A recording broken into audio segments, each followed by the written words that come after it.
Good day dear viewers, আশা করি সবাই ভালো আছেন। ওয়েলকাম টু মাই চ্যানেল কলোলস অ্যাকাউন্টিং ইভ্যালুয়েশন। আজকের ক্লাসেও আমরা থিওরি অফ ক্যাপিটাল স্ট্রাকচার থেকে ইনডিফারেন্স পয়েন্ট অফ ইবিআইটি এবং ইনডিফারেন্স পয়েন্ট অফ ইপিএস নিয়ে আলোচনা করব। আজকে আমরা এই ক্লাসে যে দুটো অঙ্কের সমাধান নিয়ে আলোচনা করব, দুটোর প্রিভিয়াস ইয়ার কোশ্চেনের সমাধান, তার মধ্যে একটি অঙ্ক পরীক্ষাতে 3বার রিপিট হয়েছে। তাই আজকের ক্লাসটাও খুবই গুরুত্বপূর্ণ হতে চলেছে। ইনডিফারেন্স পয়েন্ট অফ ইবিআইটি এবং ইনডিফারেন্স পয়েন্ট অফ ইপিএস নিয়ে আমরা গতদিনকে একটা ক্লাস করেছিলাম। সেই ক্লাসটাতেও যে অঙ্কের সমাধান করেছি তাও কিন্তু প্রিভিয়াস 5বার পরীক্ষাতে এসেছে এবং ওই অঙ্কটা পরীক্ষাতে সবচেয়ে বেশিবার রিপিট হয়েছে। যারা ক্লাসটা মিস করেছেন সেই ক্লাসের লিঙ্ক নিচে ডেসক্রিপশন বক্সে দেওয়া থাকবে, সেখান থেকে আপনারা ক্লাসটা ফলো করে নিতে পারবেন। থিওরি অফ ক্যাপিটাল স্ট্রাকচার থেকে আরও বেশ কিছু ইম্পর্টেন্ট টপিকস নিয়ে অলরেডি ক্লাস আপলোড করা হয়ে গেছে। NI approach, NOI approach, traditional approach, অ্যাপ্রোচের মাধ্যমে কীভাবে ফার্মের ভ্যালুয়েশন করতে হয়, ওভারঅল কস্ট অফ ক্যাপিটাল বের করতে হয়, কস্ট অফ ইকুইটি ক্যালকুলেট করতে হয়, এই সবগুলো বিষয় নিয়ে কিন্তু কমপ্লিট লেকচার্স আগে আপলোড করা হয়েছে। এবং আমরা এই চ্যাপ্টার থেকে আরেকটা খুবই গুরুত্বপূর্ণ টপিক আরবিট্রেজ প্রসেস নিয়েও খুব ডিটেল আলোচনা করেছি। লিভার ফার্ম থেকে আনলিভার ফার্মে সুইচ অফ, আনলিভার ফার্ম থেকে লিভার ফার্মে সুইচ অফ, এই সব বিষয় নিয়ে কিন্তু এই চ্যাপ্টারে আলোচনা করা হয়ে গেছে। সবগুলো লেকচারের লিঙ্কই নিচে ডেসক্রিপশন বক্সে দেওয়া আছে। যারা প্রিভিয়াস ক্লাসেসগুলো মিস করেছেন ডেসক্রিপশন বক্স থেকে সেই ক্লাসেসগুলো ফলো করে নিতে পারবেন। এছাড়াও থিওরি অফ ক্যাপিটাল স্ট্রাকচার নামে একটা প্লে লিস্টও তৈরি করা আছে। সেই প্লে লিস্ট অপশানে গেলেও আপনার এই চ্যাপ্টারের সাথে রিলেটেড সবগুলো ক্লাসেস প্রথম থেকে শেষ পর্যন্ত সিরিয়ালভাবে পেয়ে যাবেন। সেই প্লে লিস্টের লিঙ্কও নিচে ডেসক্রিপশন বক্সে দেওয়া আছে, আইকনে দেওয়া আছে এবং ভিডিও শেষে এন্ড স্ক্রিনেও দেওয়া আছে। এছাড়াও আমার এই চ্যানেলে বিবিএ এবং এমবিএ সিলেবাসের সাথে রিলেটেড আরও খুবই গুরুত্বপূর্ণ বিভিন্ন চ্যাপ্টার নিয়ে কমপ্লিট লেকচার্স রেডি করা আছে। সবগুলো চ্যাপ্টার নিয়ে আলাদা আলাদাভাবে প্লে লিস্ট তৈরি করা আছে। সবগুলো প্লে লিস্টের লিঙ্কই নিচে ডেসক্রিপশন বক্সে দেওয়া আছে।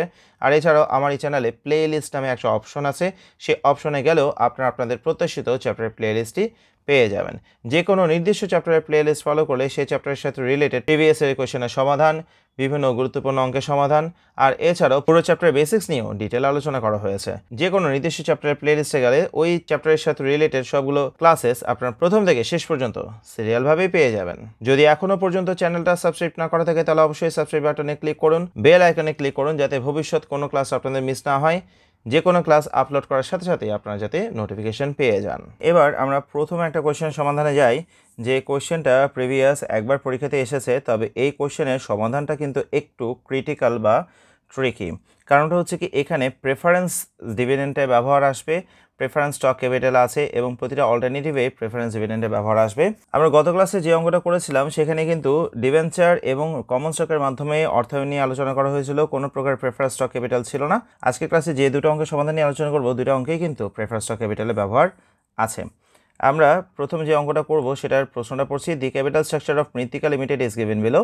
10% ডিবেঞ্চার্স হচ্ছে কি 10 লক্ষ টাকা, 10% প্রেফারেন্স স্টক 10 লক্ষ টাকা, কমন স্টক আছে 30 লাখ টাকা, প্রতিষ্ঠানটার বর্তমানে মোট মূলধন আছে কি 50 লক্ষ টাকা। The company needs additional financing of টাকা 20 লাখ। প্রতিষ্ঠানটার অতিরিক্ত আরও 20 লক্ষ টাকা অর্থায়ন প্রয়োজন। অর্থাৎ 50 লক্ষ টাকা মূলধন তো তাদের বর্তমানে আছেই, তার অতিরিক্ত আরও 20 লক্ষ টাকা তার মূলধন সংগ্রহ করতে চাইছে। এই মূলধনটা সংগ্রহ করার পরে তাদের মোট মূলধন হবে কি 70 লক্ষ টাকা। তাহলে যে মোট মূলধন 70 লক্ষ টাকা হবে, তার মধ্যে কিন্তু এই তিনটার ক্যাপিটাল কিন্তু অবশ্যই একই রকমভাবেই থাকবে। তবে নতুন যে 20 লক্ষ টাকা মূলধনটা সংগ্রহ করতে হবে, এই 20 লক্ষ টাকা নতুন মূলধনটা সংগ্রহ করার জন্য বিকল্প কিছু রাস্তা এখানে দেওয়া আছে। এখানে 1 নম্বরে এই 20 লক্ষ টাকা মূলধন সংগ্রহ করার জন্য আমরা ইকুইটি শেয়ার ইস্যু করতে পারি। ফুলি ইকুইটি স্টক মানে কি সম্পূর্ণ 20 লক্ষ টাকাটাই ইকুইটি স্টকের মাধ্যমেই সংগ্রহ করা হবে, যেখানে প্রত্যেকটা শেয়ার ইস্যু করা হবে কি 100 টাকা করে। অথবা 20 লক্ষ টাকার মধ্যে পুরোটাই আমরা 10% ডিবেঞ্চারের মাধ্যমে সংগ্রহ করতে পারি, অথবা 20 লক্ষ টাকার মধ্যে পুরোটাই প্রেফারেন্স স্টক ক্যাপিটালের মাধ্যমেও সংগ্রহ করতে পারি। তিনটা অল্টারনেটিভের মধ্যে যে অল্টারনেটিভের মাধ্যমেই নতুন মূলধন 20 লক্ষ টাকা সংগ্রহ করা হোক না কেন, প্রতিটা ক্ষেত্রেই কিন্তু আমাদের পুরনো মূলধন 50 লক্ষ টাকা আনচেঞ্জড থাকবে। অর্থাৎ 50 লক্ষ টাকার মধ্যে যে ডিবেঞ্চার, প্রেফারেন্স স্টক এবং কমন স্টক আছে তা কিন্তু তিনটা অল্টারনেটিভের জন্যই প্রযোজ্য। অর্থাৎ আমরা এখানে প্রথম অল্টারনেটিভে পুরোটা সাধারণ শেয়ারের মাধ্যমে অর্থায়ন করা মানে কি নতুন মূলধন 20 লাখ টাকা পুরোটাই সাধারণ শেয়ারের মাধ্যমে অর্থায়ন করা। যখন নতুন মূলধন 20 লাখ টাকা পুরোটাই সাধারণ শেয়ারের মাধ্যমে অর্থায়ন করব, সেক্ষেত্রেও কিন্তু আমাদের আগের ঋণ 10 লাখ টাকাটা থাকবে, আগের প্রেফারেন্স স্টক 10 লাখ টাকাও থাকবে। তবে কমন স্টক 30 লাখ টাকার সাথে 20 লাখ টাকা যোগ হয়ে টোটাল কমন স্টক সেক্ষেত্রে হয়ে যাবে 50 লক্ষ টাকা এবং মোট মূলধন দাঁড়াবে কি 70 লক্ষ টাকাতে। যদি অল্টারনেটিভ 2 এর মাধ্যমে অর্থায়ন করা হয়, নতুন 20 লক্ষ টাকা মূলধনটা যদি ঋণপত্রের মাধ্যমে সংগ্রহ করা হয় তাহলে সেক্ষেত্রে ঋণপত্র আগে যে 10 লাখ টাকা ছিল তা তো থাকবেই, তার সাথে নতুন ঋণ যোগ হবে 20 লাখ টাকা, অর্থাৎ ঋণ হয়ে যাবে টোটাল 30 লাখ টাকা। তার বাড়তি প্রেফার স্টক 10 লাখ এবং কমন স্টক 30 লাখ টাকা যা ছিল তাই থাকবে এবং মোট মূলধন দাঁড়াবে কি 70 লক্ষ টাকাতে। আর অল্টারনেটিভ 3 এর মাধ্যমে যদি অর্থায়ন করা হয় তাহলে নতুন মূলধন 20 লক্ষ টাকা, প্রেফার স্টকের মাধ্যমে যদি অর্থায়ন করা হয় তাহলে সেক্ষেত্রে প্রেফার স্টক আগে যে 10 লাখ টাকা ছিল তার সাথে নতুন 20 লাখ টাকা যোগ হয়ে টোটাল প্রেফার স্টক দাঁড়াবে 30 লাখ টাকাতে। কমন স্টক আগে যে 30 লাখ টাকা ছিল তাই থাকবে এবং ডেট আগে যে 10 লাখ টাকা ছিল তাই থাকবে, মোট মূলধন দাঁড়াবে 70 লক্ষ টাকাতে। অর্থাৎ আমরা যে অল্টারনেটিভের মাধ্যমে অর্থায়ন করি না কেন সেটার সাথে জড়িত যে সোর্সেসগুলো আছে তার মোট টাকাতে পরিবর্তন হবে, কিন্তু আগের যে ক্যাপিটালগুলো ছিল তা কিন্তু অবশ্যই এক্সিস্ট করবে, তা অবশ্যই প্রতিটা ক্ষেত্রে বিদ্যমান। তার অতিরিক্ত নতুন একটা অংশ এখানে এসে যোগ হবে। এমন নয় যে নতুন মূলধন সংগ্রহ করলে পুরাতন মূলধনটার হিসাব আর থাকবে না, তা কিন্তু নয়। If the company's expected EBIT is 10 lakh, এই যে এখন আমাদের মোট মূলধন দাঁড়াবে টোটাল 70 লক্ষ টাকা, এই 70 লক্ষ টাকা মূলধন ব্যবহার করে ইবিআইটি হবে 10 লক্ষ টাকা। কর্পোরেট ট্যাক্স রেট হচ্ছে কি 50%, which alternative is the best and why, এই তিনটা বিকল্পের মধ্যে কোনটা সবচেয়ে ভালো এবং কেন, এটা আমরা বিচার করব তিনটা অল্টারনেটিভের ইপিএস বের করার মাধ্যমে। আমরা এই তিনটা অল্টারনেটিভ থেকে ইপিএস ক্যালকুলেট করব এবং ইপিএস যেটা সবচেয়ে বড় হবে সেটাকে আমরা বলবো কি বেস্ট অল্টারনেটিভ। এটা তেমন একটা কঠিন বিষয় নয়। পরবর্তী বাড়তি রিকমেন্ড হচ্ছে কি, যেটা এই অঙ্কের মূল আলোচ্য বিষয়, তা হচ্ছে কি also calculate the indifference point of EBIT and EPS between alternatives A and B. Alternative A এবং বি এর ইনডিফারেন্স ইবিআইটি কত এবং ইপিএস কত তাও বের করতে হবে। এই বিষয়গুলো নিয়ে আমরা ডিটেল আলোচনা করব অঙ্কের শেষের দিকে, যখন আমরা এই পার্টের সমাধান নিয়ে আলোচনা করব। যদি গত ক্লাসে এই বিষয় নিয়ে আলোচনা করা হয়েছে, আজকের ক্লাসেও আমরা ইনডিফারেন্স পয়েন্ট অফ ইবিআইটি এবং ইপিএস নিয়ে ডিটেল আলোচনায় যাব যখন আমরা এই অংশের সমাধানে যাব। তার আগে আমাদের এখানে কিন্তু বের করতে হবে বেস্ট অল্টারনেটিভ কোনটা এবং সেই বেস্ট অল্টারনেটিভের জন্য আমাদেরকে ইপিএস ক্যালকুলেট করতে হবে। এবার আমরা ইপিএস ক্যালকুলেশনের একটা চার্ট দেখব, যে চার্টটা নিয়ে আসলে বিগত ক্লাসগুলোতে আলোচনা হয়েছে।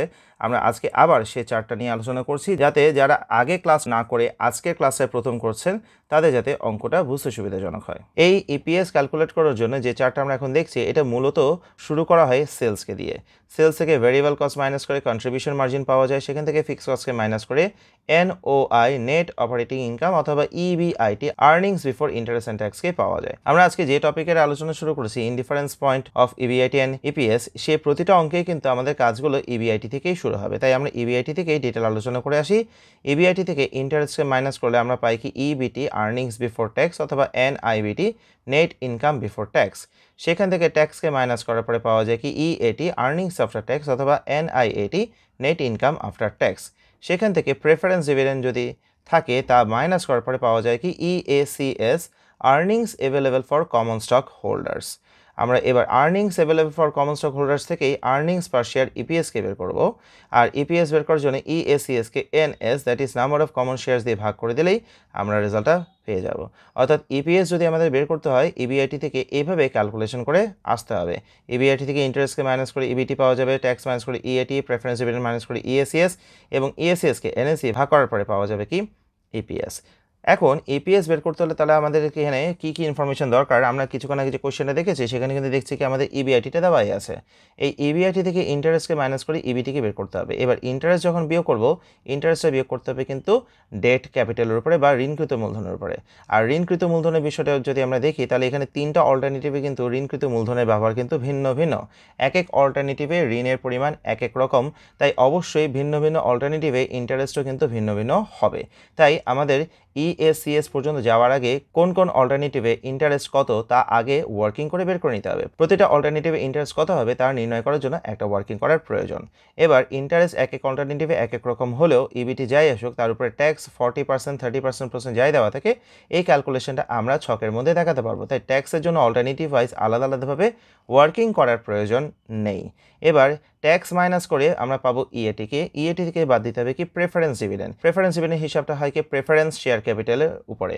এবার যে অল্টারনেটিভে প্রেফারেন্স শেয়ার ক্যাপিটাল যা থাকবে তার উপরে ভিত্তি করে কিন্তু আলাদা আলাদাভাবে প্রেফারেন্স ডিভিডেন্ডও হতে পারে এবং প্রেফারেন্স ডিভিডেন্ড কোনটা কত হবে তার জন্য কিন্তু আলাদাভাবে ওয়ার্কিং করার প্রয়োজন আছে। তাহলে অল্টারনেটিভ ওয়াইজ ইন্টারেস্ট কত তা ক্যালকুলেট করার জন্য ওয়ার্কিং করার প্রয়োজন হতে পারে, অল্টারনেটিভ ওয়াইজ প্রেফারেন্স ডিভিডেন্ড কত তা ক্যালকুলেট করার জন্য ওয়ার্কিং হতে পারে, এবং আমরা প্রেফারেন্স ডিভিডেন্ডকে বিয়োগ করার পরে যে EACS কে পাবো তাকে নাম্বার অফ কমন শেয়ারসকে দিয়ে ভাগ করার পরেই কিন্তু EPS পাওয়া যাচ্ছে।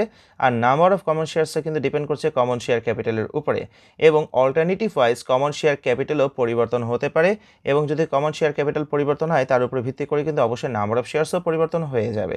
তার মানে কি alternative wise number of shares কত তাও কিন্তু ওয়ার্কিং করার প্রয়োজন আছে। তাহলে এখানে যদি প্রয়োজনীয় ওয়ার্কিংয়ের কথা বলি তাহলে ইন্টারেস্টের ওয়ার্কিং, প্রেফারেন্স ডিভিডেন্ডের ওয়ার্কিং এবং নাম্বার অফ কমন শেয়ারসের ওয়ার্কিং করাটা দরকার। এই নেসেসারি ওয়ার্কিংসগুলো করার পরেই আমরা চার্ট করে EPS আর্নিং পার শেয়ারকে বের করে নিতে পারবো। আমরা তাহলে এখানে EPS ক্যালকুলেট করার চার্টটা বুঝে নিয়েছি। এবার আমাদের মূল প্রশ্নে আমরা আবার ফিরে যাচ্ছি, যেটার সমাধান করে নিতে হবে আমাদেরকে। আমরা মূল প্রশ্নের মধ্যে যে তিনটা অল্টারনেটিভ আছে সেই তিনটা অল্টারনেটিভগুলো যদি আবার একটু দেখি, দেখা যাচ্ছে কি প্রথম অল্টারনেটিভে পুরোটাই সাধারণ শেয়ারের মাধ্যমে অর্থায়ন করা হবে, আর পরবর্তী অল্টারনেটিভে ঋণপত্রের মাধ্যমে, তৃতীয় অল্টারনেটিভে প্রেফার স্টকের মাধ্যমে। তিনটা ভিন্ন ভিন্ন বিকল্প থাকার কারণে কিন্তু আমাদের এখানে অবশ্যই প্রতিটা ক্ষেত্রেই ঋণপত্রে সুদ, প্রেফার স্টকে ডিভিডেন্ড এবং কমন স্টকে শেয়ারের সংখ্যার উপরে কিন্তু প্রভাব পড়বে। যখন আমরা 1 নম্বর অল্টারনেটিভ অনুসারে অর্থায়ন করব সেক্ষেত্রে কিন্তু ঋণপত্রের সুদ 10 লাখের উপরে 10% করেই হবে, তবে শেয়ারের সংখ্যা কিন্তু 30 লাখের সাথে 20 লাখ টাকা যোগ করে মোট যে মূলধন পাওয়া যাবে 50 লক্ষ টাকা, তার উপরে ভিত্তি করে সাধারণ শেয়ারের সংখ্যাকে বের করে নিতে হবে। দ্বিতীয় অল্টারনেটিভের মাধ্যমে যদি আমরা অর্থায়ন করি তাহলে সেক্ষেত্রে ঋণপত্র 10 লাখ টাকার সাথে নতুন ঋণপত্র 20 লাখ টাকা যোগ হয়ে মোট ঋণ হয়ে যাবে 30 লাখ টাকা, যার উপরে সুদ হবে কি 30 লাখ টাকার উপর। তাহলে অল্টারনেটিভ 1 এ যা ইন্টারেস্ট, অল্টারনেটিভ 2 তে কিন্তু ইন্টারেস্ট আর থাকছে না, অল্টারনেটিভ 2 তে ইন্টারেস্ট চেঞ্জ হয়ে যাচ্ছে। আবার যদি অল্টারনেটিভ 3 এর মাধ্যমে অর্থায়নের কথা বলি সেক্ষেত্রে কিন্তু আবার ঋণপত্র আগে 10 লাখ টাকা দিয়ে ফিরে যাবে, যেখানে ইন্টারেস্ট 10% করে 1 লাখ টাকাই হবে। তাহলে দেখা যাচ্ছে কি যদি আমরা ইন্টারেস্ট অন ডিবেঞ্চারের কথা বলি তাহলে 3 অল্টারনেটিভের জন্য কিন্তু ইন্টারেস্ট অন ডিবেঞ্চার ভিন্ন ভিন্ন হচ্ছে। একইভাবে 3টা অল্টারনেটিভে যেহেতু কমন স্টকের ভ্যালুও চেঞ্জ হবে তাই কমন স্টকের শেয়ারের সংখ্যা পরিবর্তন হবে, আর 3টা অল্টারনেটিভে যেহেতু আলাদা আলাদাভাবে প্রেফারেন্স স্টকের ভ্যালু চেঞ্জ হচ্ছে তাই 3টা অল্টারনেটিভে প্রেফারেন্স ডিভিডেন্ডের অ্যামাউন্টও কিন্তু ভিন্ন ভিন্ন হতে থাকবে। আমরা তাই এই অঙ্কতে interest on debt, preference dividend এবং নাম্বার অফ কমন শেয়ারস 3টা অল্টারনেটিভের জন্য আলাদা আলাদাভাবে কত হবে তা ওয়ার্কিং করে বের করে নেব। তাই আমরা প্রথমে ওয়ার্কিংয়ের কাজে চলে যাচ্ছি। এখানে 3টা ওয়ার্কিংয়ে আমরা দেখছি। ওয়ার্কিং 1 হচ্ছে কি calculation of interest on debt, ঋণকৃত মূলধনের উপরে সুদের পরিমাণ কত। যখন আমরা অল্টারনেটিভ 1 এর মাধ্যমে অর্থায়ন করব তখন সেক্ষেত্রে নতুন মূলধন 20 লক্ষ টাকাটা গ্রহণ করা হবে সাধারণ শেয়ারের মাধ্যমে, আর সাধারণ শেয়ারের মাধ্যমে অর্থায়ন করার কারণে নতুন কোনো ঋণ গ্রহণ করার প্রয়োজন নেই। তাই আগে যে ঋণপত্র আছে 10 লক্ষ টাকা তার উপরে 10% করে ইন্টারেস্টটাই এখানে থাকবে। প্রথমে একটা বিষয় একটু বলে রাখি, সেটা হচ্ছে কি আমরা অল্টারনেটিভ 1, 2, 3 যাই করি না কেন প্রতিটা অল্টারনেটিভে কিন্তু আগের যে 10 লক্ষ টাকা ঋণ আছে তা অবশ্যই থাকবে এবং তার উপরে 10% করে সুদ প্রতিটা ক্ষেত্রেই বিদ্যমান। তাই আমরা অল্টারনেটিভ 1, 2, 3 তিনটাতেই আগের যে 10 লক্ষ টাকা ঋণ আছে সেটা অবশ্যই হিসাব করে ফেলবো। 10 লক্ষের উপরে 10%, 10 লক্ষের উপরে 10%, 10 লক্ষের উপরে 10%। প্রতিটা অল্টারনেটিভেই আমাদের প্রথম যে মূলধন কাঠামো দেওয়া আছে তার উপরে ঋণের যে সুদটা আছে সেই সুদের হিসাবটা অবশ্যই করে নিতে হবে। তার প্রতিটা অল্টারনেটিভেই আমাদের যে বেসিক ঋণ ছিল তার উপরে ইন্টারেস্টে ক্যালকুলেশন করব, তারপর অল্টারনেটিভ অনুসারে নতুন মূলধনের জন্য অতিরিক্ত যে ঋণ গ্রহণ করতে হবে তার অতিরিক্ত সুদটাকে যোগ করতে হবে। এখন অল্টারনেটিভ 1 এবং অল্টারনেটিভ 3 এই দুটো অল্টারনেটিভে কিন্তু নতুন মূলধন 20 লক্ষ টাকার মধ্যে কিন্তু কোনো অংশ ঋণের মাধ্যমে গ্রহণ করা হচ্ছে না। 1 নম্বর অল্টারনেটিভে সাধারণ শেয়ার এবং 3 নম্বর অল্টারনেটিভে প্রেফার স্টকের মাধ্যমে অর্থায়ন করা হবে। তাহলে এই ক্ষেত্রে অল্টারনেটিভ 1 এবং অল্টারনেটিভ 2তে 10 লক্ষের উপরে 10% করে যে 1 লাখ টাকা ইন্টারেস্ট আগে থেকেই হিসাবে ছিল তার বাড়তি নতুন কোনো ঋণ গ্রহণ করা হচ্ছে না বলে নতুনভাবে কোনো সুদ যোগ করা হয়নি, 1 লাখ টাকা ইন্টারেস্টেই থেকে গেছে। কিন্তু অল্টারনেটিভ 2 এর কথা যদি বলি তাহলে সেক্ষেত্রে আগের যে 10 লক্ষ টাকা ঋণকৃত মূলধন আছে তার উপরে 10% করে ইন্টারেস্ট হবে, তার বাড়তি নতুন যে মূলধন 20 লক্ষ টাকা গ্রহণ করা হবে অল্টারনেটিভ 2তে নতুন মূলধন 20 লাখ টাকা পুরোটাই ডিবেঞ্চার বা ঋণপত্রের মাধ্যমে হবে, যার উপরে সুদ হচ্ছে কি 10%। এখানে দেখা যাচ্ছে কি পুরাতন ঋণের উপরে সুদের হারও 10%, নতুন ঋণের সুদের হারও 10%, দুই ধরনের ঋণের উপরে সুদের হারই 10% বা সেম, কিন্তু এমন নয় যে কি দুটোই সেম হতে হবে, অবশ্যই দুই ক্ষেত্রে দুটো ইন্টারেস্ট রেট ভিন্ন হতেই পারে এবং ভিন্ন হলেও আমাদের কোনো অসুবিধা নেই। প্রাথমিক যে মূলধন যেটা দেওয়া থাকবে তার উপরে যে 10% বা 12% যে ইন্টারেস্ট দেওয়া থাকবে তাই আমরা অ্যাপ্লাই করব। এবার নতুন মূলধন যেটা গ্রহণ করবে নতুন মূলধনের উপরে যে ইন্টারেস্ট রেটটা দেওয়া থাকবে তা বাড়তি আমরা এখানে হিসাব করব। এখানে নতুন মূলধন 20 লাখ টাকার উপরে ইন্টারেস্ট রেট হচ্ছে 10% করে 2 লক্ষ টাকা। এবার 2 লক্ষের সাথে 1 লক্ষ যোগ করে দিলে অল্টারনেটিভ 2 অনুসারে মোট ইন্টারেস্ট হয়ে গেল কি 3 লক্ষ টাকা। তাহলে তিনটা অল্টারনেটিভের ইন্টারেস্টকে আমরা বের করে নিয়েছি। এবার তিনটা অল্টারনেটিভের প্রেফার স্টক অনুসারে প্রেফারেন্স ডিভিডেন্ডকে বের করে নিব। Working to calculation of preference dividend. এখানে আমরা অল্টারনেটিভ 1, 2, 3 তিনটা অল্টারনেটিভেই আগে থেকে যে প্রেফার স্টক ক্যাপিটাল আছে তার উপরে যে ডিভিডেন্ড রেটটা দেওয়া আছে সেটার হিসাবটা আগেই করে ফেলবো। 10 লক্ষের উপরে 10% করে হিসাব হচ্ছে কি 1 লাখ টাকা। অল্টারনেটিভ 1 2 3 তিনটাতে আমরা 10 লাখের উপরে 10% করে হিসাবটাকে আগেই লিখে ফেলবো। 10 লাখের উপরে 10%টা প্রতিটা ক্ষেত্রে একই রকমই থাকবে। এবার অল্টারনেটিভ 1 এবং অল্টারনেটিভ 2 দুটোর মধ্যে কোনোটাতেই নতুনভাবে কোনো অগ্রাধিকার শেয়ার ইস্যু করা হয়নি, তাই এই ক্ষেত্রে অগ্রাধিকার শেয়ারের লভ্যাংশ 1 লাখ টাকা, যেটা আমাদের প্রাথমিক মূলধনের উপরে হিসাব করা হয়েছে তাই কিন্তু থেকে যাচ্ছে। প্রাথমিক 10 লক্ষ টাকা প্রেফার স্টকের উপরে 10% করে ডিভিডেন্ড 1 লাখ টাকা অল্টারনেটিভ 1 2 দুটোর মধ্যেই একইভাবে আমরা বসিয়ে দিয়েছি। কিন্তু অল্টারনেটিভ 3 এর কাজ যখন করছি তখন সেখানে দেখা যাচ্ছে কি আগে থেকে তো প্রেফার স্টক ক্যাপিটাল 10 লাখ টাকা আছে, যার উপরে 10% করে ডিভিডেন্ড হবেই। নতুন যে 20 লক্ষ টাকার মূলধন গ্রহণ করতে হবে তার মধ্যে অল্টারনেটিভ 3 তে পুরোটাই অগ্রাধিকার শেয়ারের মাধ্যমেই হবে এবং যার উপরে ডিভিডেন্ড রেট হচ্ছে কিন্তু 12%। আমাদের প্রাথমিক যে প্রেফার স্টক ছিল তার উপরে ডিভিডেন্ড রেট 10% হলেও নতুন প্রেফার স্টকের উপরে কিন্তু ডিভিডেন্ড রেট হচ্ছে কি 12%। তাই আমরা 20 লক্ষ টাকার উপরে 12% করে নতুন অংশটাকে এখানে আমরা যোগ করে দেব। 10 লক্ষের উপরে 10% তো আগে থেকেই আছে, প্লাস নতুন মূলধন 20 লক্ষ টাকার উপরে নতুন ডিভিডেন্ড রেট হচ্ছে কি 12%, হিসাব করলে হচ্ছে কি 2,40,000 টাকা যোগ করার পরে অল্টারনেটিভ 3 অনুসারে প্রেফারেন্স ডিভিডেন্ড হবে কি 3,40,000 টাকা। এবার আমরা alternative wise number of equity shares কত তা বের করব। আর নাম্বার অফ ইকুইটি শেয়ারস বের করার সূত্র আমরা জানি total value of equity divide by face value per share. এই টোটাল ভ্যালু অফ ইকুইটিটা যখন লিখবো সেই টোটাল ভ্যালু অফ ইকুইটির মধ্যে কিন্তু তিনটা অল্টারনেটিভের জন্যই যে প্রাথমিক শেয়ার ক্যাপিটাল 30 লাখ টাকা আছে তা অবশ্যই একই রকমভাবে বসিয়ে দেবো। তাই প্রতিটা অল্টারনেটিভ 1 2 3 তিনটাতে আমরা 30 লাখ 30 লাখ 30 লাখ যা আমাদের প্রাথমিক মূলধন দেওয়া আছে শেয়ার ক্যাপিটাল তা আমরা বসিয়ে দিয়েছি। এবার অল্টারনেটিভ অনুসারে অতিরিক্ত যে সাধারণ শেয়ার ইস্যু করা হয়েছে সেই অংশটাকে আমরা যোগ করব। এখানে অল্টারনেটিভ 2 এবং অল্টারনেটিভ 3 এ নতুনভাবে কোনো সাধারণ শেয়ার ইস্যু করা হয়নি, তাই অল্টারনেটিভ 2 এবং অল্টারনেটিভ 3 এ 30 লাখ টাকার সাথে নতুন কোনো সাধারণ শেয়ার মূলধন যোগ করা হয়নি। এই দুটোর হিসেবে 30,000 শেয়ার একই রকমভাবেই আছে। তবে অল্টারনেটিভ 1 এ নতুন যে মূলধন গ্রহণ করতে হবে 20 লাখ টাকা পুরোটাই ইকুইটি স্টক অর্থাৎ সাধারণ শেয়ারের মাধ্যমেই অর্থায়ন করতে হবে, তাহলে সাধারণ শেয়ার এখানে 20 লাখ টাকা বাড়বে। আগে থেকে 30 লাখ টাকা ছিল, তার সাথে 20 লাখ টাকা বেড়ে এখানে মোট শেয়ার মূলধন হয়ে যাবে 50 লাখ টাকা। তাকে 100 দিয়ে ভাগ করে শেয়ারের সংখ্যা পাওয়া গেছে 50,000 শেয়ারস। আমরা তাহলে alternative wise interest on debt, preference dividend এবং নাম্বার অফ ইকুইটি শেয়ারস এই বিষয়গুলোকে বের করে নিয়েছি। এই প্যাটার্নের অঙ্কগুলোর ক্ষেত্রে কিন্তু যেটা মুখ্য বিষয় তা হচ্ছে কিন্তু এই ওয়ার্কিংসগুলোই। আমরা অনেকে এই ওয়ার্কিংসগুলো বুঝতে পারি না যথাযথভাবে। আমরা চিন্তা করি যে কি ইন্টারেস্ট অন ডিবেঞ্চার প্রতিটা ক্ষেত্রে 10 লাখ টাকার উপরে কেন হচ্ছে, বা প্রেফারেন্স ডিভিডেন্টের 10 লাখ টাকার ব্যবহারটা প্রতিটা ক্ষেত্রে কেন হচ্ছে। আমি এই বিষয়টা আগে প্রাথমিকভাবে বলে দিলাম যে আমাদের প্রাথমিক যে মূলধনটা থাকবে তার প্রভাব কিন্তু প্রতিটা অল্টারনেটিভেই থাকবে।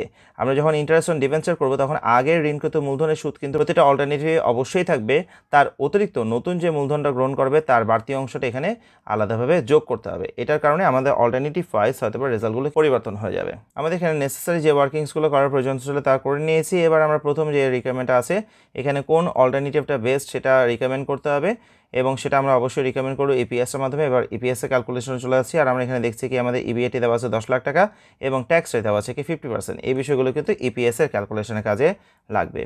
আমরা এখানে ইপিএসের ক্যালকুলেশনটা দেখছি একটা টেবিল করে নেওয়া হলো পার্টিকুলার্স অল্টারনেটিভ 1 2 3 তিনটা অল্টারনেটিভে তিনটা কলাম, টাকার কলাম তিনটা। এখানে আমরা শুরু করব কি ইবিআইটিকে দিয়ে। প্রশ্ন দেখেছি ইবিআইটি দেওয়া আছে কি 10 লক্ষ টাকা। তিনটা অল্টারনেটিভের জন্য ইবিআইটি আমরা বসিয়ে দিলাম 10 লাখ টাকা। সেখান থেকে বাদ দিতে হবে কি ইন্টারেস্ট আমরা ওয়ার্কিং অনুসারে পেয়ে গেছি 1 লাখ 3 লাখ এবং 1 লাখ, তা বসিয়ে দিয়েছি। ইন্টারেস্ট বাদ দেওয়ার পরে আমরা পেয়েছি ইবিটি থেকে বাদ দিতে হবে কি ট্যাক্স। প্রশ্নে ট্যাক্স রেট উল্লেখ করে দিয়েছিল 50%, আমরা ইবিটিগুলোর উপরে 50% করে ট্যাক্স অ্যাপ্লাই করেছি।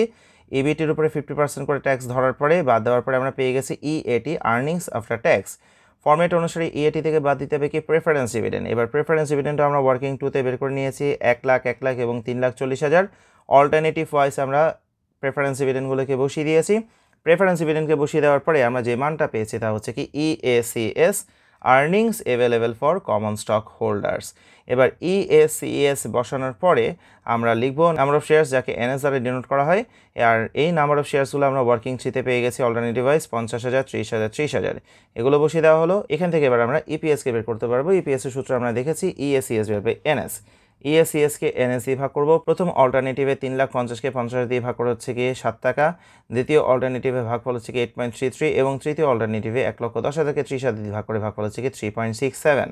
এবার তিনটা অল্টারনেটিভের মধ্যে এখানে হাইয়েস্ট ইপিএস হচ্ছে কি 8.33, যেটা হচ্ছে কি অল্টারনেটিভ 2 এর। তার মানে কি অল্টারনেটিভ 2টাই হচ্ছে কি এখানে বেস্ট অল্টারনেটিভ। আমরা এখানে কমেন্টে লিখছি here alternative 2 is the best alternative because it has the highest EPS. Alternative 2টাই এখানে সবচেয়ে ভালো বিকজ এটার ইপিএস সবচেয়ে বেশি। আমরা তাহলে এখানে প্রথম যে রিকোয়ারমেন্টটা ছিল তার সমাধান করে ফেলেছি। এবার দ্বিতীয় রিকোয়ারমেন্টটা হচ্ছে কি ইনডিফারেন্স এবিআইটি এবং ইনডিফারেন্স এপিএসকে বের করা। প্রথম বিষয় আমরা একটু বুঝে নিই, সেটা হচ্ছে কি ইনডিফারেন্স পয়েন্টের ইবিআইটি বলতে আমরা কি বুঝি। আমরা এর আগে যে চার্টটা দেখলাম সেখানে আমরা দেখেছি প্রতিটা অল্টারনেটিভের জন্য ইবিআইটি সমান ছিল, প্রতিটা অল্টারনেটিভের ইবিআইটি 10 লাখ টাকা ছিল, কিন্তু ইপিএসগুলো কিন্তু ভিন্ন ভিন্ন এসেছে। কিন্তু ইনডিফারেন্স পয়েন্ট অফ ইবিআইটি বলতে এমন একটা ইবিআইটিকে বোঝানো হয় যেখানে ইবিআইটি তো অভিন্ন হবেই, তার সাথে সাথে ইপিএসও অভিন্ন হবে। অর্থাৎ ইবিআইটি তো সমান থাকবেই, তার উপরে ভিত্তি করে ক্যালকুলেটেড ইপিএসও সমান হতে হবে। তাহলে যেই ইবিআইটিটা থেকে প্রাপ্ত ইপিএসগুলো সমান হয় সেই ইবিআইটিটাকেই বলা হয় কিন্তু ইনডিফারেন্স পয়েন্ট অফ ইবিআইটি। যদি ইবিআইটি সমান হওয়ার পরেও ইপিএস সমান না হয়, অসমান হয়, যে আমাদের প্রশ্নে প্রদত্ত ইবিআইটির ক্ষেত্রে দেখা গেছে 10 লক্ষ টাকায় যেটা ইবিআইটি প্রশ্ন দেওয়া আছে তার উপরে ভিত্তি করে যে ইপিএসগুলো ক্যালকুলেট করেছি তা কিন্তু সমান হয়নি, অসমান হয়েছে। সে 10 লক্ষ টাকা ইবিআইটিটা কিন্তু ইনডিফারেন্স ইবিআইটি বলা যাবে না। আমাদেরকে এখন এমন একটা ইবিআইটিকে বের করতে হবে অল্টারনেটিভ এ এবং বি এর জন্য যেখানে আমাদের ইবিআইটি তো সমান হবে, ইপিএসও অবশ্যই সমান হতে হবে। তাই আমরা ইনডিফারেন্স পয়েন্টে যখন ক্যালকুলেশন করব সেখানে আমরা ইপিএসটাকেই ভিত্তি ধরে করব, ইপিএসটাকেই আমরা সমান আকারে লিখে একটা ইকুয়েশন ক্রিয়েট করব, সেই ইকুয়েশন থেকে অ্যাকচুয়ালি আমরা ইনডিফারেন্স ইবিআইটিকে বের করব। তাই আমরা প্রথমে লিখছি কি ইপিএস এ সমান ইপিএস বি। যেহেতু ইনডিফারেন্স পয়েন্ট অফ ইবিআইটির ক্ষেত্রে এটাই শর্ত তাদের ইপিএস সমান হতে হবে, তাই এটাকে আমরা ইকুয়েশন আকারে প্রকাশ করলাম। ইপিএস এ সমান হচ্ছে কি ইপিএস বি, অর্থাৎ অল্টারনেটিভ এ এর ইপিএস এবং অল্টারনেটিভ বি এর ইপিএস সমান হতে হবে। আর ইপিএস আর্নিংস পার শেয়ার কীভাবে পাই, কিছুক্ষণ আগে সূত্র দেখেছি, ইএসিএস ডিভাইড বাই এনএস। এবার EACS earnings available for common stock holders, এটাকে আমরা কীভাবে পাবো। আমরা এর আগে ইএসিএসটা ছক আকারে বের করে নিয়েছি এবিআইটি থেকে ইন্টারেস্ট, ট্যাক্স, প্রেফারেন্স ডিভিডেন্ড এই বিষয়গুলোকে বিয়োগ করে। এখানে আমরা এটাকে ইকুয়েশন আকারে প্রকাশ করব বা ফর্মুলা আকারে প্রকাশ করছি। ইএসিএসকে আমরা এখানে ফর্মুলা আকারে ভেঙে নিয়েছি EBIT minus I into 1 minus CC minus PD, অর্থাৎ ইবিআইটি থেকে ইন্টারেস্ট, ট্যাক্স এবং প্রেফারেন্স ডিভিডেন্ড এই তিনটা এলিমেন্ট যদি বিয়োগ করে দিই তাহলে পাওয়া যাবে কি EACS earnings available for common stock holders. আর আমরা এখন এখানে যেভাবে সূত্রটা ভেঙে নিয়েছি এখান থেকে কিন্তু আমাদের টার্গেট থাকবে ইবিআইটির মানকে বের করা। Interest, tax, preference dividend, number of shares এই বিষয়গুলো কিন্তু আমাদের দেওয়া আছে অথবা আমরা ক্যালকুলেট করে নিয়েছি।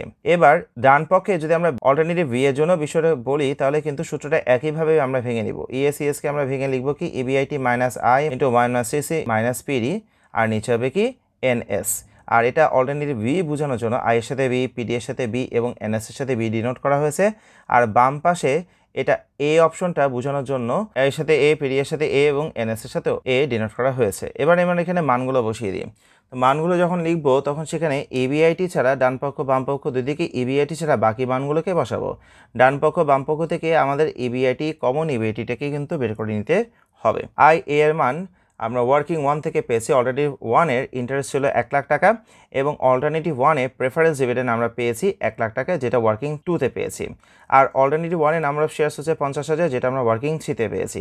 একইভাবে অল্টারনেটিভ বি এর ক্ষেত্রে ইন্টারেস্ট 3 লাখ টাকা, অল্টারনেটিভ বি এর জন্য প্রেফারেন্স ডিভিডেন্ড 1 লাখ টাকা এবং অল্টারনেটিভ বি এর জন্য নাম্বার অফ শেয়ার্স 30,000 টাকা, এগুলো কিন্তু আমরা ওয়ার্কিং থেকে পেয়ে গেছি। আর ট্যাক্স রেট তো প্রশ্ন দেওয়াই আছে 50%, মানে কি 0.50। এবার এখানে যখন আমরা এটাকে আরও সিম্পলিফাই করতে চাই 1 মাইনাস 0.50 করলে রেজাল্ট পেয়েছি আমরা এখানে 0.50 into EBIT minus 1 lakh, minus 1 lakh কিন্তু ব্র্যাকেটের বাইরে আছে, ডিভাইডেড বাই এখানে আমরা 50,000 আর 30,000-এর মধ্যে শূন্যগুলোকে কেটে দিয়েছি, শূন্যগুলোকে বাদ দিয়ে দেওয়ার পরে এখানে নিচে আছে 5 আর এখানে নিচে আছে কি 3। হরগুলোকে এখানে আমরা ছোট করে নিলাম কমন এলিমেন্টগুলোকে এলিমিনেট করে দিয়ে। এখানে একইভাবে 1 মাইনাস 0.50-কে যদি ক্যালকুলেশন করি তাহলে রেজাল্ট হচ্ছে 0.50 into EBIT minus 3 lakh minus 1 lakh ব্র্যাকেটের বাইরে। 1 লাখে কিন্তু 0.50 দিয়ে গুণ করা হচ্ছে না, 0.50 দিয়ে গুণ করা হচ্ছে ব্র্যাকেটের ভিতরের অংশটাকে। এবার এখানে যদি আরও সিম্পলিফাই করি আমরা ব্র্যাকেটকে তুলে দিই। একটা কমন মিস্টেকের কথা এখানে একটু বলে রাখি, ম্যাক্সিমাম স্টুডেন্টরা দেখা যায় কি এই যে এখানে 0.50 এখানে গুণ আকারে আছে, দেখা যায় কি অনেকে 0.50টাকে উভয় পক্ষ থেকে এলিমিনেট করে দেয়। অ্যাকচুয়ালি আমরা গতদিনকে যে অঙ্কের সমাধান করেছিলাম সেখানে কিন্তু এরকমভাবে এখানে 0.60 এসেছিল এবং আমরা 0.60কে ডান পক্ষ বাম পক্ষ উভয় পক্ষ থেকে কিন্তু বাদ দিয়ে দিয়েছিলাম। ওখানে বাদ দিতে পেরেছিলাম একটা কারণেই, কারণ হচ্ছে কি ওই অঙ্কটাতে কিন্তু প্রেফারেন্স ডিভিডেন্ড ছিল না, অর্থাৎ ব্র্যাকেটের বাইরে অন্য কোনো অংশ কিন্তু ছিল না। ওখানে 0.60 যে বিষয়টা আমরা পেয়েছিলাম 0.60 দিয়ে কিন্তু ইবিআইটি মাইনাস 1 লাখ পুরোটাকে গুণ করা বোঝানো হয়েছিল, অর্থাৎ পুরো লবটাকে গুণ আকারে প্রকাশ করেছিল। ডান পাশেও পুরো লবটাকে 0.6 দ্বারা গুণ আকারে প্রকাশ করা হয়েছিল, তাই উভয় পক্ষ থেকে 0.6কে আমরা বাদ দিতে পেরেছি, বিকজ 0.6টা উভয় পক্ষের লবের মধ্যে কমন আকারে ছিল। কিন্তু এখানে কিন্তু 0.5টা কিন্তু পুরো লবের কমন নয়, 0.5 শুধুমাত্র ইবিআইটি মাইনাস 1 লাখ এই অংশটাকে গুণ করছে, শেষে যে প্রেফারেন্স ডিভিডেন্ড 1 লাখ টাকা আছে সেই 1 লাখ টাকাটাকে কিন্তু 0.50 গুণ করছে না। সেম ওয়েতে ডান পাশেও কিন্তু এই 1 লাখ টাকাকে 0.50 কিন্তু গুণ করছে না। তাই এখানে 0.50 কিন্তু পুরো লবের মধ্যে কমন আকারে নাই, তাই অবশ্যই এখানে 0.5কে উভয় পক্ষ থেকে বাদ দেওয়া যাবে না। যদি আমরা বাদ দিয়ে দিই তাহলে কিন্তু অঙ্কটা ভুল হয়ে যাবে, রেজাল্টটা ভুল আসবে। তাই এখানে 0.5কে আমাদেরকে রেখে দিতে হবে এবং 0.5কে রেখে দেওয়ার পরেই ক্যালকুলেশন করতে হবে। তো এবার 0.5 দিয়ে আমরা এখানে গুণ করব, 0.5 দিয়ে ইবিআইটিকে গুণ করে পাচ্ছি 0.5 ইবিআইটি মাইনাস 0.5 ইন্টু 1 লাখ হচ্ছে কি 50,000 আর মাইনাস 1 লাখ টাকা এখানে যা আছে তা বসিয়ে গেছে। এটা কিন্তু 0.5 দিয়ে গুণ করা হয়নি, কারণ এই 1 লাখ টাকার সাথে 0.5 এর মধ্যে গুণ সম্পর্কের বিষয়টা ছিল না। একইভাবে এখানেও যদি আমরা ক্যালকুলেশন করি 0.5 ইন্টু ইবিআইটি হচ্ছে 0.5 ইবিআইটি মাইনাস 3 লাখকে যদি 0.5 দিয়ে গুণ করি তাহলে হচ্ছে কি 1.5 লাখ টাকা আর মাইনাস 1 লাখ টাকা বসে গেল, নিচে হচ্ছে কি 3। এখানে আমরা এবার আরেকটু যদি সিম্পলিফাই করি, আমরা এখানে 3 যেটা আছে এই ডান পাশে হর 3কে দিয়ে বাম পাশে লবকে গুণ করে দিতে পারি, তাহলে 3টাকে আমরা এখানে গুণ আকারে লিখছি এবং এখানে ব্র্যাকেটে কিছু ক্যালকুলেশন করে নিয়েছি। 0.5 ইবিআইটি যা ছিল তা লিখে নিয়েছি আর এখানে মাইনাস 50,000 মাইনাস 1 লাখ মিলে রেজাল্ট হয়ে গেছে কি মাইনাস 1.5 লাখ সমান ডান পাশে যে লবটা আছে সেই লবটাকে আমরা বাম পাশের হর 5 দিয়ে গুণ করে নিচ্ছি, অর্থাৎ আমরা এখানে বজ্র গুণন করছি বা আর গুণন অথবা ক্রস মাল্টিপ্লিকেশন করছি। এবার 5 দিয়ে যখন আমরা হিসাব লিখছি তখন এখানে ব্র্যাকেটে 0.5 ইবিআইটি যা ছিল তা তো আছেই, আর মাইনাস 1.5 লাখ মাইনাস 1 লাখ মিলে রেজাল্ট লিখতে পারি মাইনাস 2,50,000 টাকা। এবার এখান থেকে আমরা 3 দিয়ে যদি গুণ করে দিই 3 ইন্টু 0.5 ইবিআইটি যদি করি তাহলে 3 ইন্টু 0.5 করলে হচ্ছে কি 1.5 ইবিআইটি মাইনাস 3 ইন্টু 1,50,000 হচ্ছে কি 4,50,000, 5 ইন্টু 0.5 হচ্ছে কি 2.5 ইবিআইটি মাইনাস 5 ইন্টু 2,50,000 হচ্ছে কি 12,50,000। এবার 1.5 ইবিআইটি মাইনাস 2.5 ইবিআইটি লিখলাম সমান মাইনাস 12,50,000 যেটা ডান পাশে ছিল তা রেখে দিয়েছি আর বাম পাশ থেকে মাইনাস 4,50,000কে ডান পাশে নিয়ে এসেছি, যেটা প্লাস আকারে লিখে নিয়েছি। এবার এখানে আমাদের যদি যোগ বিয়োগ করি 2.5 থেকে 1.5 গেলে থাকলো কি 1 ইবিআইটি, 1টাকে উজ্জ্ব রাখা হয়েছে, 1টা লেখার প্রয়োজন হচ্ছে না, আর মাইনাস 2.5টা যেহেতু বড় তাই এখানে চিহ্নটা মাইনাস হিসেবে থেকে গেছে। মাইনাস 12,50,000 প্লাস 4,50,000 রেজাল্ট হচ্ছে কি মাইনাস 8 লাখ। উভয় পক্ষ থেকে যদি আমরা মাইনাসকে এলিমেন্ট করে দিই তাহলে ইবিআইটি পেয়ে গেলাম কি 8 লক্ষ টাকা। এটাই হচ্ছে কি একটা কমন ইবিআইটি বা ইনডিফারেন্ট ইবিআইটি যেখানে ইপিএসও সমান হবে। আমাদের এই অঙ্কের রিকোয়ারমেন্টে কিন্তু ইনডিফারেন্স ইবিআইটি এবং ইনডিফারেন্স ইপিএসকে দেখাতে বলেছে। আমরা এখন ইনডিফারেন্স ইবিআইটিকে বের করে নিয়েছি 8 লাখ টাকা। এবার তার উপরে ভিত্তি করে যে ইপিএসটা ক্যালকুলেট করব তাও কিন্তু ইনডিফারেন্টই হবে, সেটাও আমরা আসলে প্রমাণ আকারে দেখাচ্ছি। তাই এখানে লিখছি কি ভেরিফিকেশন টেবল। এখানে আমরা অল্টারনেটিভ এ অল্টারনেটিভ বি দুটো কলাম করে নিয়েছি। ইবিআইটি 8 লাখ টাকা দুটো কলামে বসিয়ে দিয়েছি, এই কমন ইবিআইটি যেটা পেয়েছি বা ইনডিফারেন্ট ইবিআইটি যেটা পেয়েছি তাই বসিয়ে দিয়েছি।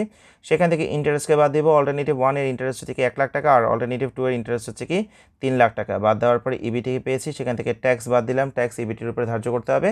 ট্যাক্স বাদ দেওয়ার পরে পাওয়া গেছে কি ইএটি থেকে আমরা বাদ দেবো কি প্রেফারেন্স ডিভিডেন্ড। অল্টারনেটিভ এ এর প্রেফারেন্স ডিভিডেন্ড হচ্ছে কি 1 লাখ টাকা আর বি এরও প্রেফারেন্স ডিভিডেন্ড হচ্ছে কি 1 লাখ টাকা। তা বাদ দেওয়ার পরে ইএসসিএস পেয়ে গেছি 2.5 লাখ এবং হচ্ছে কি 1,50,000 টাকা। এরপরে আমরা লিখে নেব number of shares NS. Number of shares alternative 1 হচ্ছে 50,000 এবং অল্টারনেটিভ 2 তে হচ্ছে কি 30,000, সেটা বসিয়ে দিলাম। এবার ইপিএসকে বের করেছি ইএসসিএস এনএস, ইএসসিএসকে এনএস দিয়ে ভাগ করার পরে ইপিএস পেয়ে গেছি দুইটা ক্ষেত্রে 5 টাকা করে।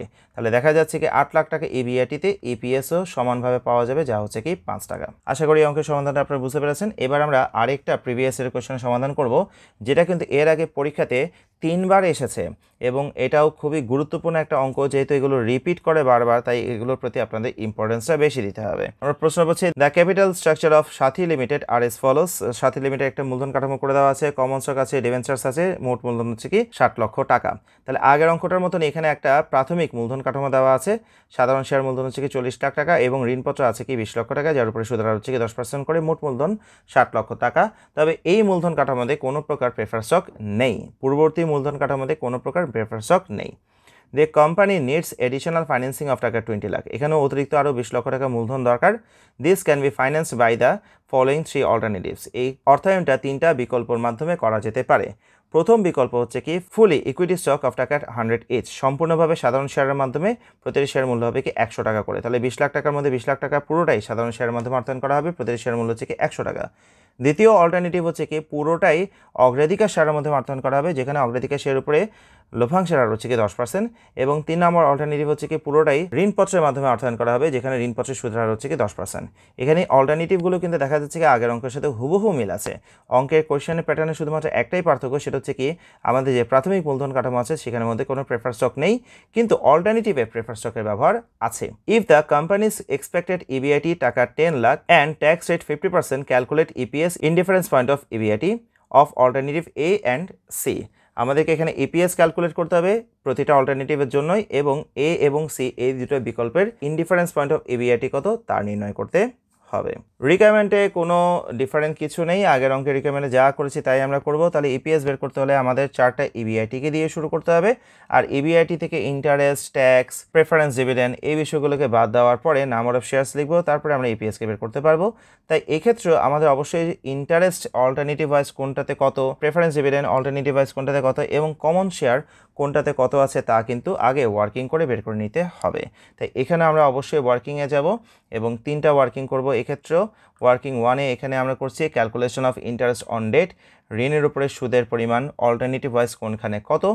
প্রতিটা অল্টারনেটিভের জন্য কিন্তু প্রাথমিক যে ঋণকৃত মূলধন 20 লক্ষ টাকা আছে তার উপরে 10% করে ইন্টারেস্ট অবশ্যই অ্যাপ্লিকেবল। তাহলে 20 লাখ টাকার উপরে 10% যদি ইন্টারেস্ট করি, 20 লাখে 10% হচ্ছে কি 2 লাখ টাকা, যা প্রতিটা অল্টারনেটিভের জন্যই কমন।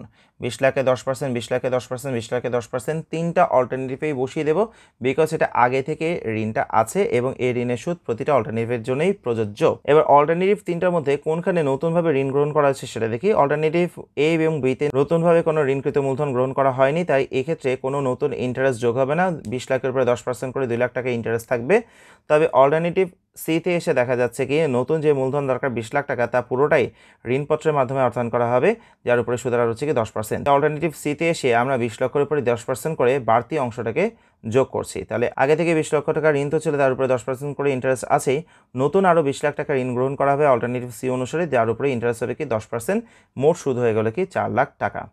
এবার অল্টারনেটিভ 2-তে এসে আমরা বের করবো কি ক্যালকুলেশন অফ প্রেফারেন্স ডিভিডেন্ড। আগের অঙ্কটাতে ক্যালকুলেশন অফ প্রেফারেন্স ডিভিডেন্ড আমরা অল্টারনেটিভ এ বি সি 3টা অল্টারনেটিভে লিখেছিলাম, বিকজ সেখানে আগে থেকে একটা প্রেফার স্টক ছিল এবং তার উপরে আগে থেকে একটা ডিভিডেন্ড রেটের কাজ ছিল, যেটা প্রতিটা অল্টারনেটিভের জন্যই প্রযোজ্য। কিন্তু এখানে দেখা যাচ্ছে কি আমাদের মূলধন কাঠামোতে আগে থেকে কোনো প্রেফারেন্স ডিভিডেন্ড নাই, তাই অল্টারনেটিভ এ বি সি 3টার মধ্যে কিন্তু আর প্রেফারেন্স ডিভিডেন্ডের প্রেফারটা হবে না, বিকজ আগে থেকে কোনো প্রেফারেন্স ডিভিডেন্ড নাই, তাই 3টার মধ্যে কোনো কমন প্রেফারেন্স ডিভিডেন্ড আসবে না। কিন্তু অল্টারনেটিভ বিতে নতুন যে মূলধন দরকার 20 লাখ টাকা, সেটা নতুনভাবে অর্থায়ন করার সময়তে প্রেফারেন্স ডিভিডেন্ডের মাধ্যমে অর্থায়ন করা হবে। অর্থাৎ শুধুমাত্র অল্টারনেটিভ বিতে 20 লাখ টাকার উপরে 12% করে ডিভিডেন্ডের ব্যবহারটা আসবে। এই নতুন মূলধনের উপরে প্রেফারেন্স ডিভিডেন্ড যেটা আছে 2,40,000 টাকা অল্টারনেটিভ বিতে, এটাই আমরা ব্যবহার দেখাবো অঙ্কের মধ্যে। আর অল্টারনেটিভ এ এবং সিতে যেহেতু কোনো প্রকার প্রেফারেন্স ডিভিডেন্ড আগে থেকে ছিল না এবং নতুনভাবে কোনো প্রেফারেন্স ডিভিডেন্ড ইস্যু করা হয়নি অল্টারনেটিভ এ এবং সিতে, তাই অল্টারনেটিভ এ এবং সি এর মধ্যে কোনো প্রেফারেন্স ডিভিডেন্ড বসাবো না। এবার ওয়ার্কিং সিতে করবো কি নাম্বার অফ ইকুইটি শেয়ার্স, একইভাবে ফর্মুলা লিখবো total value of equity divide by face value per share. এখানে টোটাল ভ্যালু অফ ইকুইটির মধ্যে আমাদের প্রাথমিক যে মূলধন আছে 40 লাখ টাকা, তা অবশ্যই প্রতিটা ক্ষেত্রে বসিয়ে দেবো। 3টা অল্টারনেটিভে 40 লাখ টাকার উপরে বসিয়ে দিয়েছি। আর অল্টারনেটিভ 1-এই নতুন যে মূলধন 20 লাখ টাকা গ্রহণ করতে হবে তা সাধারণ শেয়ারের মাধ্যমে গ্রহণ করতে হবে, তাই অল্টারনেটিভ 1-এ নতুন মূলধন 20 লাখ টাকাটাও যোগ করে নিয়েছি। কিন্তু অল্টারনেটিভ বি এবং সিতে যেহেতু কোনো প্রকার সাধারণ শেয়ার ইস্যু হবে না, তাই কোনো অংশ যোগ করা হয়নি। এবার তাকে ফেস ভ্যালু পার শেয়ার 100 টাকা দিয়ে ভাগ করছি। আমাদের যে প্রথমে মূলধন দেওয়া আছে 40 লক্ষ টাকা, তার মধ্যে প্রতি একটা শেয়ারের মূল্য কত তা কিন্তু প্রশ্নে উল্লেখ করে দেয়নি। কিন্তু অল্টারনেটিভ এতে নতুন শেয়ারগুলো যেগুলো ইস্যু করা হবে তা বলেছে কি 100 টাকা করে ইস্যু করা হবে, তাই 100 টাকাটা আমরা পুরনো শেয়ারের মূল্য হিসেবেও ধরে নিচ্ছি, তাই 100 টাকা দিয়ে ভাগ করা হচ্ছে। ভাগ করার পরে ভাগফল পেয়ে গেলাম 60,000, 40,000 এবং 40,000 শেয়ার্স। এবার আমরা ইপিএস ক্যালকুলেশনে চলে যাচ্ছি। ইপিএস ক্যালকুলেশনের জন্য আমরা এখানে অবশ্যই আবার ইবিআইটিকে দিয়ে শুরু করব। প্রশ্নে যে ইবিআইটিটা দেওয়া আছে 10 লাখ টাকা, তাই আমরা 3টা অল্টারনেটিভে বসিয়ে দিয়েছি। সেখান থেকে ইন্টারেস্টকে বাদ দিচ্ছি। 3টা অল্টারনেটিভে যে ইন্টারেস্ট পেয়েছি 2 লাখ, 2 লাখ, 4 লাখ তাকে বাদ দিয়ে দিলাম। ইবিটি পেয়ে গেছি। ইবিটি থেকে ট্যাক্স 50% বাদ দিচ্ছি। ট্যাক্স রেট % দেওয়াই আছে 50%। বাদ দেওয়ার পরে আমরা ইএটিকে পেয়ে গেছি। ইএটি থেকে প্রেফারেন্স ডিভিডেন্ড বিয়োগ করব। প্রেফারেন্স ডিভিডেন্ড বিয়োগ করার সময়তে অল্টারনেটিভ এ এবং অল্টারনেটিভ সিতে পুরনো কোনো প্রেফারেন্স ডিভিডেন্ড ছিল না এবং নতুনভাবেও কোনো প্রেফারেন্স শেয়ার ক্যাপিটাল ইস্যু হয়নি, তাই কোনো নতুন প্রেফারেন্স ডিভিডেন্ডও নাই। তাই অল্টারনেটিভ এ এবং সিতে কোনো প্রেফারেন্স ডিভিডেন্ড বসানো হয়নি, তবে অল্টারনেটিভ বিতে যে অর্থায়নটা করা হয়েছে তা পুরোটাই অগ্রাধিকার শেয়ারের মাধ্যমে এবং সেখানে অগ্রাধিকার শেয়ারের লভ্যাংশ 2,40,000 টাকা হবে। তাই আমরা অল্টারনেটিভ বিতে 2,40,000 টাকা নতুন প্রেফারেন্স শেয়ার ক্যাপিটালের বিষয়টাকে বসিয়েছি। এখানেও কিন্তু পুরনো কোনো প্রেফারেন্স শেয়ার ক্যাপিটাল ছিল না, তার মানে পুরনো কোনো প্রেফারেন্স ডিভিডেন্ড নাই। নতুন যে মূলধনটা গ্রহণ করছি তার উপরে নতুনভাবে ডিভিডেন্ড এসেছে 2,40,000 টাকা। এগুলোকে বিয়োগ করার পরে আমরা ইএসিএসকে পেয়ে গেছি। এবার ইএসিএসকে নাম্বার অফ শেয়ার্স দিয়ে ভাগ করে ইপিএস পাওয়া যাবে। নাম্বার অফ শেয়ার্সগুলো আমরা ওয়ার্কিং থ্রি থেকে বসিয়ে দিয়েছি, 60,000, 40,000, 40,000 বসিয়ে দেওয়া হলো। এবার ইপিএস আমরা যখন বের করছি তখন ইপিএস এর মান প্রথমটাতে এসছে 6.67, তারপর হচ্ছে কি 4 এবং লাস্টেটা হচ্ছে কি 7.5। আমাদের রিকোয়ারমেন্ট ছিল কি ইপিএসকে ক্যালকুলেট করা, আমরা এখানে ইপিএসকে ক্যালকুলেট করে ফেলেছি তিনটা অল্টারনেটিভের জন্য। যদিও এখানে আমাদেরকে তিনটা অল্টারনেটিভের মধ্যে কোনটা বেস্ট এটা রিকমেন্ড করতে বলা হয়নি, তারপর যদি এখানে রিকমেন্ড করতাম তাহলে আমরা অবশ্যই অল্টারনেটিভ সি কে রিকমেন্ড করতাম, বিকজ অল্টারনেটিভ সি এর ইপিএস হচ্ছে কি সবচেয়ে বেশি। এবার আমরা এই অঙ্কের পরবর্তী অংশ যেটা ইনডিফারেন্স পয়েন্ট অফ ইবিআইটিকে বের করা, সেই অংশে চলে যাচ্ছি। আমরা ইনডিফারেন্স পয়েন্ট অফ ইবিআইটি করবো এখানে অল্টারনেটিভ এ এবং সি এর মধ্যে। আর ইনডিফারেন্স পয়েন্ট মানে কি সেটা কিছুক্ষণ আগে আমরা আলোচনা করেছি, আগের অঙ্কটাতে ডিটেল আলোচনা করেছি। তো ইনডিফারেন্স পয়েন্টের শর্ত হচ্ছে কি দুটো অল্টারনেটিভের ইবিআইটি তো সমান হবে, তার সাথে সাথে তাদের ইপিএসও সমান হতে হবে। আর যেহেতু ইপিএস সমান হতে হবে তাই সেটার উপরে ভিত্তি করে আমরা ইবিআইটিকে বের করব। তাই প্রথমে ইকুয়েশন আকারে ইপিএস এ সমান ইপিএস সি লিখে নেব। এবার এটাকে আমরা ভেঙে নিব। ইপিএস এ হচ্ছে কি EACS A divide by NS A is equal to EPS C হচ্ছে কি EACS C divide by NS C. এখন ইএসইএসকে ভেঙে আমরা কি পাবো, EBIT minus I into 1 minus TC. এখানে আরেকটা অংশ থাকে সেটা হচ্ছে মাইনাস পিডি। কিন্তু অল্টারনেটিভ এ এবং অল্টারনেটিভ সি দুটোর মধ্যে কোনোখানেই কিন্তু প্রেফারেন্স ডিভিডেন্ড নাই। অল্টারনেটিভ বিতে আছে, কিন্তু অল্টারনেটিভ এ এবং সি দুটোর মধ্যে কোথাও প্রেফারেন্স ডিভিডেন্ড যেহেতু নেই, তাই আমরা এখানে সূত্রের বাড়তি অংশ যেটা আছে মাইনাস পিডি তা এখানে স্কিপ করলাম, মাইনাস পিডিটা আর বসালাম না, যেহেতু এখানে কোনো প্রকার প্রেফারেন্স ডিভিডেন্ড নাই। এই অংশটা লিখলেও পিডি এর মান বসাতে হতো কি 0, তো এটা না লিখলেই চলে। এবার আমরা ইবিআইটি ছাড়া বাকি মানগুলো বসাবো। ইন্টারেস্ট অফ অল্টারনেটিভ 1 2 লাখ টাকা আমরা ওয়ার্কিং 1 এ পেয়েছি, ট্যাক্স রেট প্রশ্নে দেওয়া আছে 0.50। অল্টারনেটিভ 2 এর ইন্টারেস্ট আমরা ওয়ার্কিং 1 এ পেয়েছি 4 লাখ টাকা এবং ট্যাক্স রেট হচ্ছে কি 0.50। আর নাম্বার অফ শেয়ারসগুলো ওয়ার্কিং 3 তে পেয়েছি, অল্টারনেটিভ 1 হচ্ছে কি 60,000, অল্টারনেটিভ সি তে হচ্ছে কি 40,000 শেয়ারস। এবার আমরা এখানে একটু সিম্পলিফাই করে নিব। এখানে 1 মাইনাস 0.50 করলে 0.50 পাচ্ছি, এখানে 1 মাইনাস 0.50 করে 0.50 পাচ্ছি। আর নিচে 60,000 এবং 40,000 মধ্যে সবগুলো শূন্যগুলোকে যদি বাদ দিয়ে দিই তাহলে থাকলো 6 এবং 4, যাকেও 2 দিয়ে ভাগ করে আরও ছোটো করে ফেলা যাবে। 6কে 2 দিয়ে ভাগ করে হচ্ছে কি 3, 4কে 2 দিয়ে ভাগ করে হচ্ছে কি 2। আর এখানে উপরে 0.50 কিন্তু পুরো লবের মধ্যেই কমন আকারে আছে। আগের অঙ্কটাতে সেটা ছিল না, মাইনাস প্রেফারেন্স ডিভিডেন্ড যেটা ছিল তাকে কিন্তু 0.50 গুণ আকারে প্রকাশ করেনি, কিন্তু এখানে 0.50 পুরো লবটাকে গুণ আকারে প্রকাশ করছে উভয় পক্ষে। তাই আমরা উভয় পক্ষ থেকে 0.50কে এখানে বাদ দিতে পারি। 0.50গুলোকে যদি এলিমিনেট করে দিই তাহলে উপরে থাকবে ইবিআইটি মাইনাস 2 লাখ, নিচে 3, আর ডান পাশে থাকবে ইবিআইটি মাইনাস 4 লাখ, নিচে হচ্ছে কি 2। এবার আমরা ক্রস মাল্টিপ্লিকেশন করবো, 2 into EBIT minus 2 lakh is equal হচ্ছে 3 ইন্টু ইবিআইটি মাইনাস 4 লাখ। এবার 2 দিয়ে গুণ করে নেওয়া হচ্ছে, 2 ইন্টু ইবিআইটি হচ্ছে কি 2 ইবিআইটি মাইনাস 2 ইন্টু 2 লাখ হচ্ছে কি 4 লাখ, 3 ইন্টু ইবিআইটি হচ্ছে কি 3 ইবিআইটি, 3 ইন্টু 4 লাখ হচ্ছে কি 12 লাখ। এবার ইবিআইটিগুলোকে বাম পাশে নিয়ে আসি, 2 EBIT minus 3 EBIT is equal হচ্ছে কি মাইনাস 12 লাখ প্লাস 4 লাখ। তাহলে আমরা বাম পাশে রেজাল্ট পেয়েছি মাইনাস ইবিআইটি, আর ডান পাশে হচ্ছে কি মাইনাস 8 লাখ। মাইনাসগুলোকে এলিমিনেট করে দিলে তাহলে ইবিআইটি পাওয়া গেছে কি 8 লক্ষ টাকা। এখানে আমাদের এই ইবিআইটি 8 লক্ষ টাকা থেকে ইনডিফারেন্স ইপিএস কত হবে তা কিন্তু ক্যালকুলেট করতে বলেনি, তাই যেহেতু এই ইনডিফারেন্স ইপিএসটাকে ক্যালকুলেট করতে বলা হয়নি তাই এখানে আমাদের আর ভেরিফিকেশন টেবিলটা করার প্রয়োজন নেই। এই ইবিআইটি 8 লাখ টাকা যেটা পেয়েছি সেটাই হয়ে যাবে কি অ্যান্সার। তবে অ্যান্সারটা আপনাদের হয়েছে কিনা সেটা যথার্থতা যাচাই করার জন্য আপনারা ওয়ার্কিং হিসেবে নিজের মতন করে শর্টকাটে কোথাও ইপিএসটা ক্যালকুলেট করে নিতে পারেন। দেখবেন যে ইপিএসটা দুটো অল্টারনেটিভে মিলছে কিনা। যদি দুটো মিলে যায় তাহলে আপনারা মনে করবেন যে কি ইবিআইটি ক্যালকুলেশনটা ঠিক আছে। তাহলে আমাদের প্রশ্নে যদি ইনডিফারেন্স ইপিএসকে দেখাতে বলে তাহলে সেটা আমরা ভেরিফিকেশন টেবিল করে দেখাবো, আর যদি দেখাতে না বলে তাহলে সেটা দেখানোর প্রয়োজন নেই। তারপর আপনারা যদি প্রমাণ হিসেবে দেখাতে চান তাহলে কোনো অসুবিধা নেই, দেখালেও দেখাতে পারেন।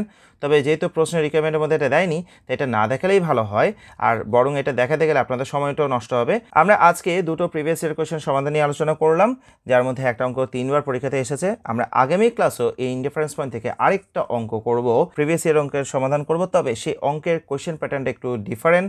আমরা আজকের ক্লাস এবং প্রিভিয়াস ক্লাসে যে ইনডিফারেন্স পয়েন্টে অঙ্ক করেছি তার থেকে কিন্তু আগামী ক্লাসের অঙ্কটা ভিন্ন হবে এবং একটু কঠিন হবে। কিন্তু প্রিভিয়াস ইয়ারের কোয়েশ্চেন যেহেতু অবশ্যই আপনাদেরকে সেটাও ভালো মন্দ ফলো করে নিতে হবে। তাই আগামী ক্লাসও আপনাদেরকে সাথে পাবো। এই প্রত্যাশায় আজকের ক্লাস আমি এখানে শেষ করছি। সবাইকে অনেক ধন্যবাদ।